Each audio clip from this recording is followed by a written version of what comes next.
Hello, good afternoon, good evening, good night, good morning, wherever you shall be watching this. This is going to be a quick overview of the center console or the center touchscreen for a Tesla Model 3. Um, so there's no speedometers or anything on this particular model. So it's all integrated into this touchscreen here. So if you're used to using or seeing a speedometer, this is going to take a little bit of an adjustment for you. But yeah, so pretty much every single thing, every aspect of it is going to be on this screen here, with the exception of a few things, a few knobs. So obviously you still have your horn that you could press your button on, or press this with. This gives you like, these are your rockers for, let's say, adjusting the steering column and whatnot. And obviously your windshield wiper, you press the button on the side. So if you press, let's see, where am I? Press this button on the inside. And then that pretty much gives you your high beam, your flash high beams. Obviously, you can see right there. And this tells the vehicle if you want to put in a park neutral drive by the direction. So you'd have to press the brake pedal. Press up once, fully up once, so it goes in reverse. Press this fully down once, it goes into drive. Do a quick up, it goes into neutral, but not all the way. If you want to engage cruise control, you press this down twice, and then so going back into parking mode, you press the park button here. But obviously, make sure the vehicle's completely stopped. Because if you're moving, you press that button, it'll yell at you. So back to the navigation and the screen, everything. Obviously, by default, by standard, you get your navigation here. You can type in wherever you want to go. Just like, works pretty much just like Google Maps, but bigger. Obviously, but there's a difference. The voice, obviously, that tells you take a left, take a right, so on and so forth. And these are just your indicators. It tells you if the trunk is open, unlocked, open, whatnot. So right now it's open. I can open it up. You press this little car icon in the bottom left. It gives you your controls here for pretty much everything, for every aspect of the vehicle. So by default, your first is controls. It tells you if you want your headlights on automatic, if you want to toggle into something different. You can fold your mirrors. Child lock it, so on and so forth. Alright, so right now, as you can see, there's two indicators right now. There's Sentry mode that's activated and recording that's activated. Right now it's recording, default, obviously for security. Sentry is kind of like the alarm system. Let's say if somebody slightly bumps this vehicle when they walk by in person, it'll beep, it'll flash its headlights and whatnot, and it'll record a snippet to the event that led to that incident, for obviously for security. Obviously your mirrors tells you if you want to adjust them up and down, just like that. There's no button on the side here that where you can manually toggle to turn, to adjust your mirrors. There's that. Let's see, and pretty much a bunch of other options. Screen brightness on auto right now. Pedals and steering. Your stopping mode, so it can creep, roll, or hold. Your steering mode gives you pretty much adjusts the tension. You can say the tension or the rigidity in the steering. So if you do sport mode, it feels more like it's more stiff. So it may feel like a race car, and to some degree, or comfort, it's more smoother. Standard, obviously. Charging gives you levels. Charging level, autopilot. So this has auto steer included. So, but it doesn't have full self-driving. This particular model doesn't have full self-driving. So if you're on the road, if you're on the highway, streets, and you toggle cruise control down, it'll act just like cruise control with the addition of keep it steady and let's keep it on the road, stable, fixed in the right lane and on the, whatnot. Obviously, driving, it drives by itself almost. Well, almost pretty much drives itself. Locks, gives you your keys. So this is the key.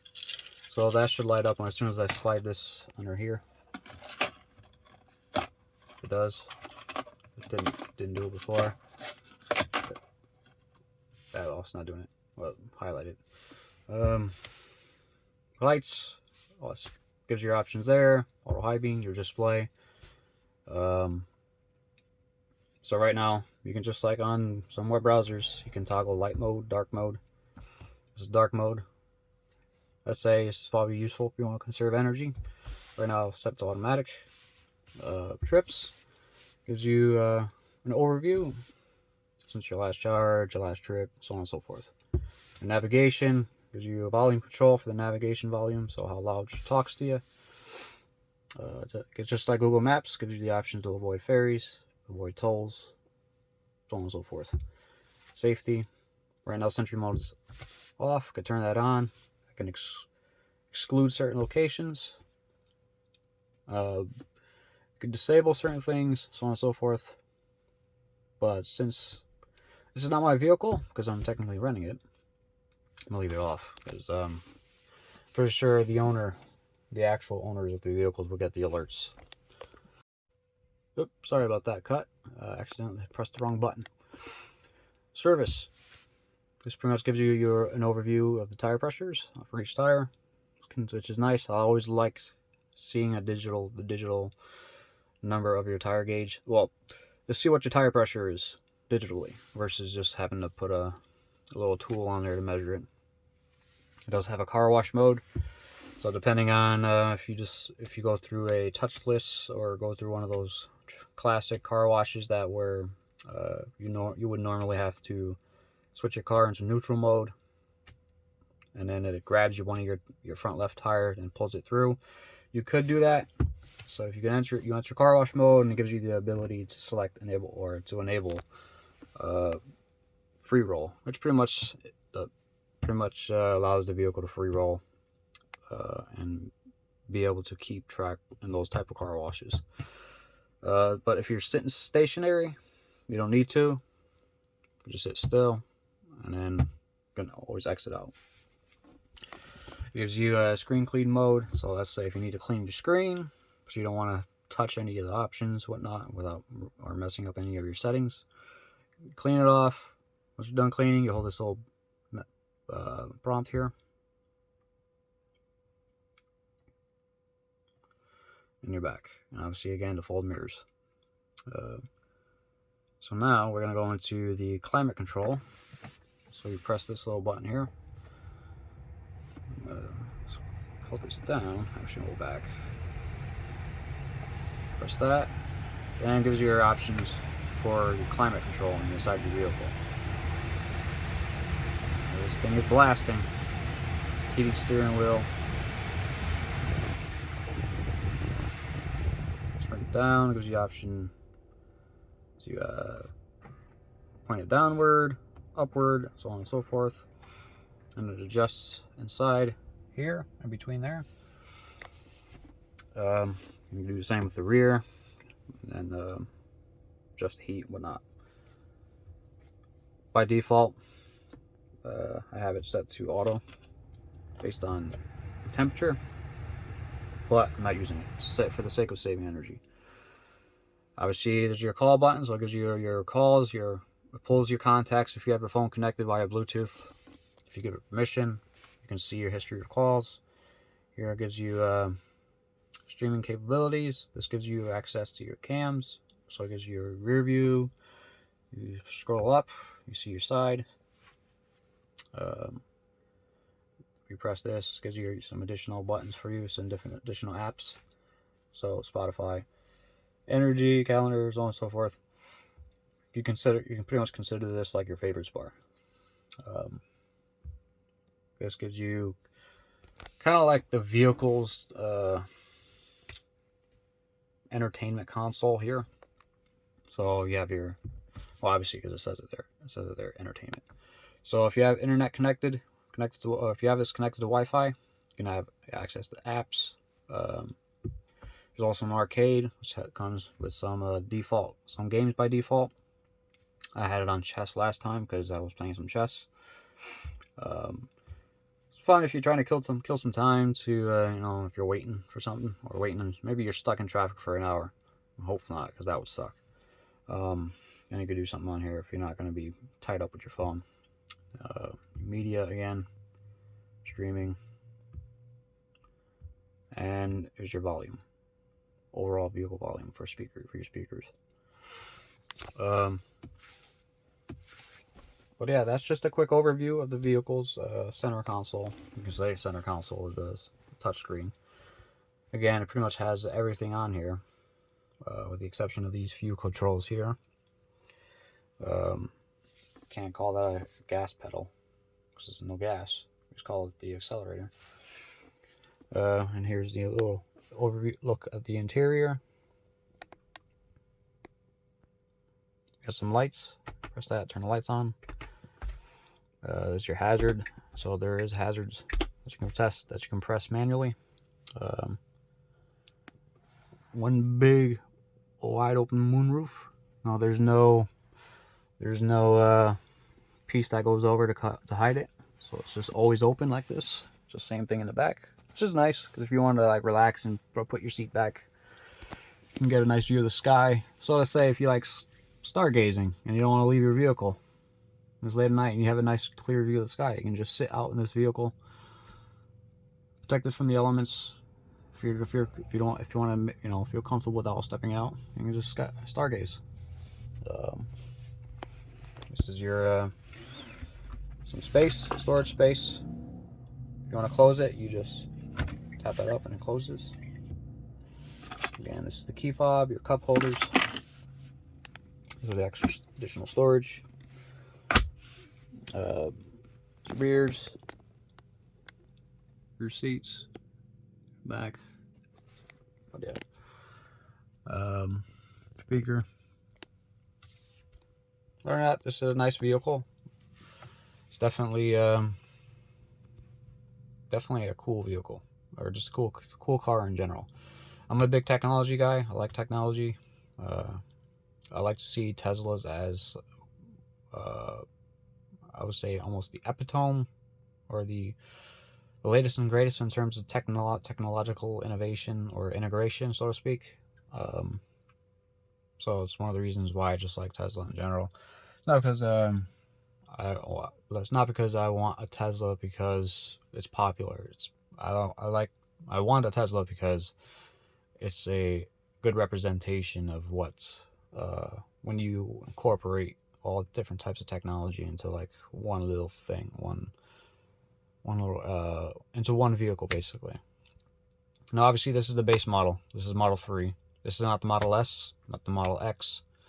So there's obviously some additional features that this vehicle doesn't have, that those premium vehicles, those premium models do have. But yeah, but you're still getting a lot in this package for the price that it's worth. I think at the time of recording this, the price of the Model 3 with no benefit, like the very bare bone minimum, around $42,000 to $45,000. Price has been fluctuating. Hopefully that changes. Hopefully it gets down lower. Oh, and there's one thing I did miss under here. You can rest your phone on there. And if your phone is wireless charging capable, if you place your phone there, it'll charge your phone wirelessly. It's very nice. Very cool. So it's nice and hands-free. Wish a lot more vehicles had that. Other than that, and here's the rear vents for your climate control for your passengers on the back. But yeah, so again, I appreciate you tuning in. Thanks for watching. I hope you have a great remainder of your day, and hope this gave you some knowledge, or gave you some well, yeah, gave you some knowledge, and maybe it helped you to make a decision onto whether you want to purchase this vehicle or not, or at least part of this, help you potentially sway your decision. Again, it's not going to be something, if you're going from an old-fashioned or an older vehicle from, you know, where you have your normal gauges up front to something like this, it's going to take you a while to get used to it. So the advice I want to give is, if you are really considering a Tesla, switching to electric especially, is maybe rent one out for a day or two, and just when you first get it, just spend about half an hour to an hour just navigating the screen here, so that you're familiar with the controls and the layout of everything, how to use the navigation, how to get familiar with the cruise controls, just the overall function and operation and whatnot of the vehicle. And again, since this is an electric vehicle, there's no combustion engine. You do get some additional space. So you got the front, which is the trunk in the front, and obviously the back. So you get a little bit more space. So if you like hold on to stuff in your vehicle, well, there you go. Now you have the ability to store more space store more stuff in your car. But yeah. Again, thank you for watching, and have a great remainder of your day. Bye-bye.